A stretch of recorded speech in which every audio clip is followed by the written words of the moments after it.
Shalom anak-anak, selamat pagi. Berjumpa lagi kita dalam kelas pendidikan agama Kristen dan budi pekerti.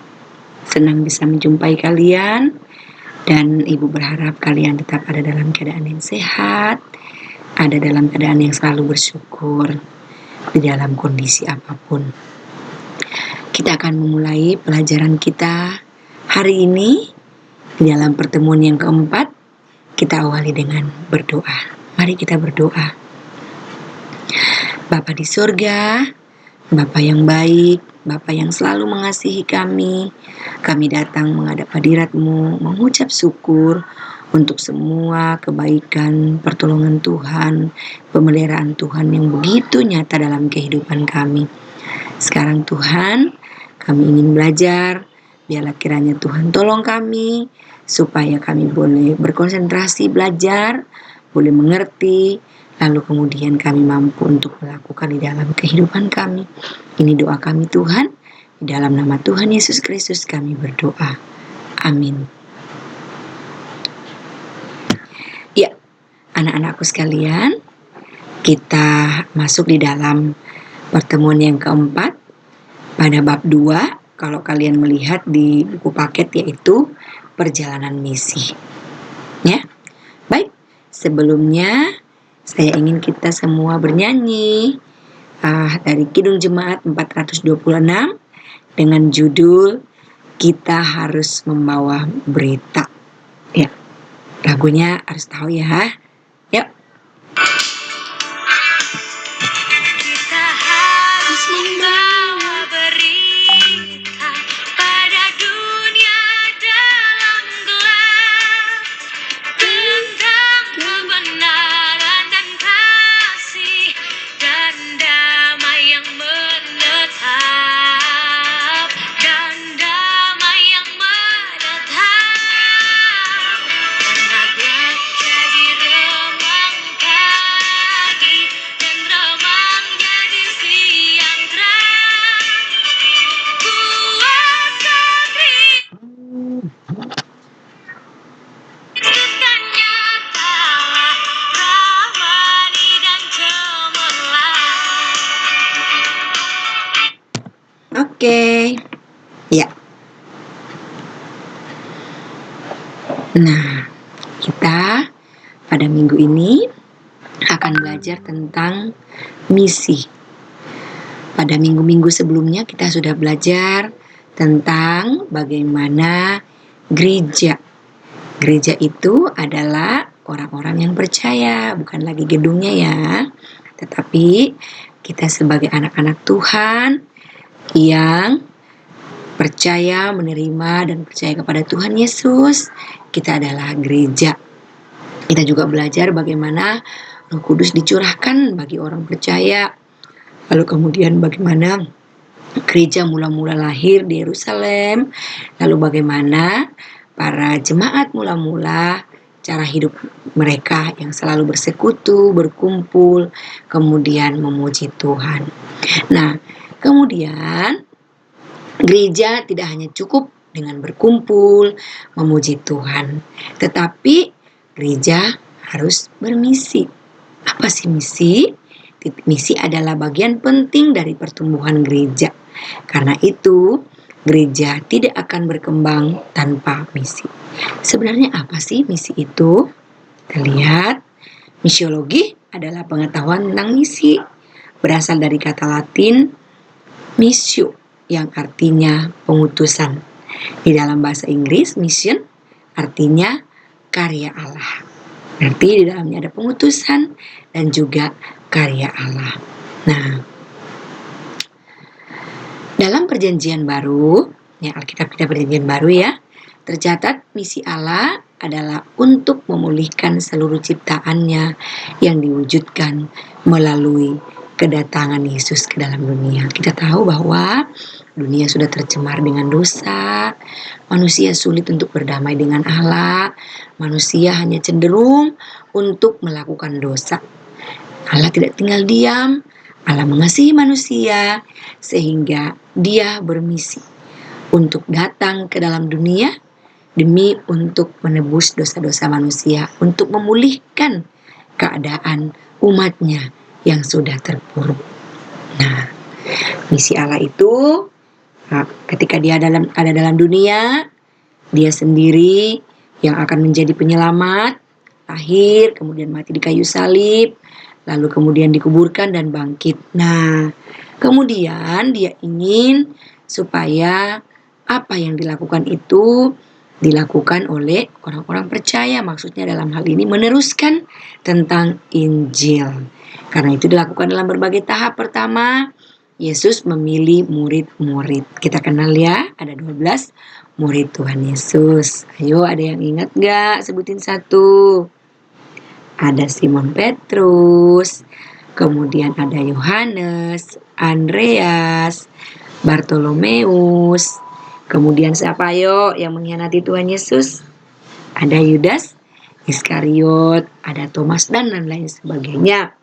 Nah, tahap kedua melakukan proses pemuridan, yaitu mengajarkan firman Tuhan kepada murid-murid.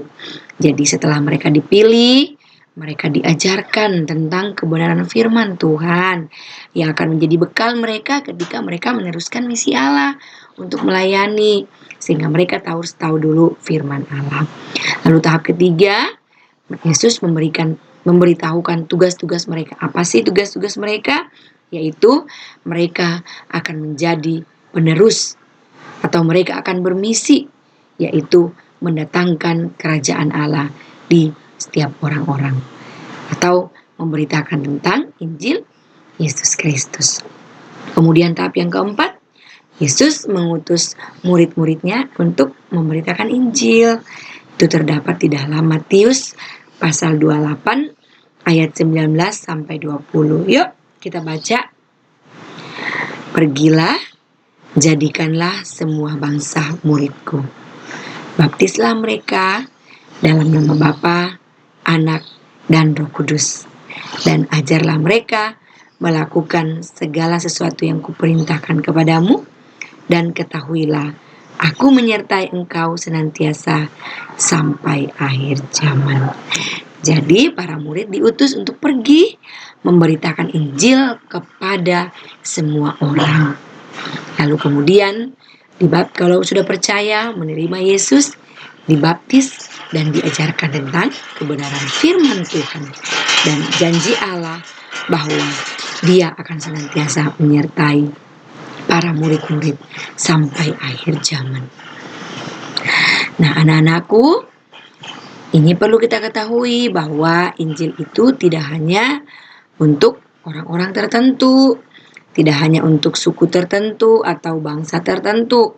Memang dulu bangsa Israel dipilih, dikhususkan oleh Tuhan untuk menjadi berkat bagi bangsa lain. Tetapi kemudian bangsa Israel gagal meneruskan misi Allah ke seluruh dunia. Lalu Allah datang untuk mengutus semua orang-orang percaya, yaitu dimulai daripada para murid, 12 murid Tuhan Yesus, lalu diteruskan oleh orang-orang percaya yang lain. Kalau kita baca di Alkitab ya, ada Rasul Paulus, ada Stefanus, dan banyak lagi yang dipakai oleh Tuhan dengan sangat luar biasa untuk memberitakan Injil. Karena apa? Allah menginginkan agar semua orang mendengarkan Injil dan menerima Tuhan Yesus sebagai Tuhan dan Juru Selamatnya. Karena itu, tugas untuk memberitakan Injil adalah tugas kita sebagai anak-anak Tuhan yang disebut gereja. Jadi bukan hanya para rasul atau murid, bukan hanya pendeta, lalu kemudian guru agama, tetapi juga kita yang disebut gereja.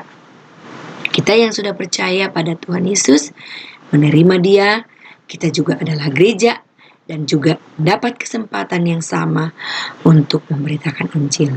Nah, apa yang dapat kita lakukan sebagai remaja Kristen dalam menjalankan misi Allah? Kita mulai daripada hal-hal yang sederhana. Contohnya yang pertama, menolong sesama yang membutuhkan. Jadi kalau ada orang yang butuh pertolongan, kita jangan tinggal diam. Jangan membiarkan, tetapi apa yang dapat kita berikan waktu kita berikan tenaga kita, bahkan kalau ada pun materi, kita bisa berikan untuk menolong sesama. Lalu kemudian menjadi teladan dalam sikap. Mari kita perbaiki sikap kita perbaiki tutur kata kita.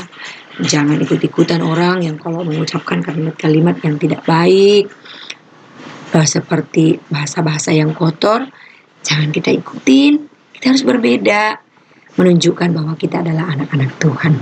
Nah, masih banyak lagi. Ibu minta untuk menemukan apa lagi yang dapat kalian lakukan sebagai remaja Kristen untuk menjalankan misi Allah di tengah-tengah dunia. Ya, menjadi refleksi sekaligus juga menjadi tugas kita pada pertemuan kali ini. Dicatat ya nak ya. Apakah gereja harus melanjutkan misi Allah? Kalau iya, berikan alasannya.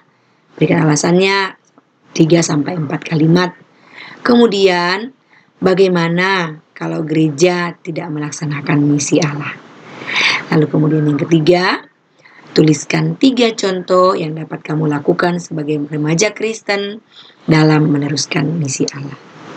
Nah, tugas ini kamu tuliskan pada buku tugasmu, buku agama, tulis dengan rapi. Lalu kemudian difoto. Jangan lupa foto juga dirimu saat sedang belajar. Jadi ada 2 foto ya. Kemudian kalian foto, lalu kirim pada Google Classroom. Ibu tunggu ya. Ibu akan baca, menilai hasil-hasil tugas kalian. Oke anak-anakku, demikian pembelajaran kita pada pagi hari ini. Sampai jumpa lagi minggu depan. Ibu berharap kalian senantiasa tetap menjaga kesehatan. Kalau misalnya tidak ada hal-hal yang penting untuk keluar rumah, tetap di rumah saja. Banyak berdoa dan mengandalkan Tuhan dalam segala hal. Baik, sebelum kita mengakhiri pelajaran, mari kita berdoa.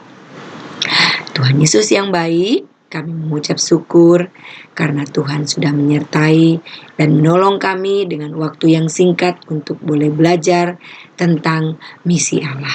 Biarlah kiranya kami sebagai remaja Kristen, kami juga mengambil bagian untuk meneruskan misi Allah, untuk memberitakan kabar baik kepada semua orang dengan hal-hal yang dapat kami lakukan. Biarlah kiranya tolong kami dan memampukan kami untuk bisa menjadi contoh dan teladan sehingga nama Tuhan dipermuliakan lewat kehidupan kami. Ini doa kami Tuhan, kami bawa kepadamu, di dalam nama Tuhan Yesus kami berdoa. Amin. Baik, sampai jumpa minggu depan.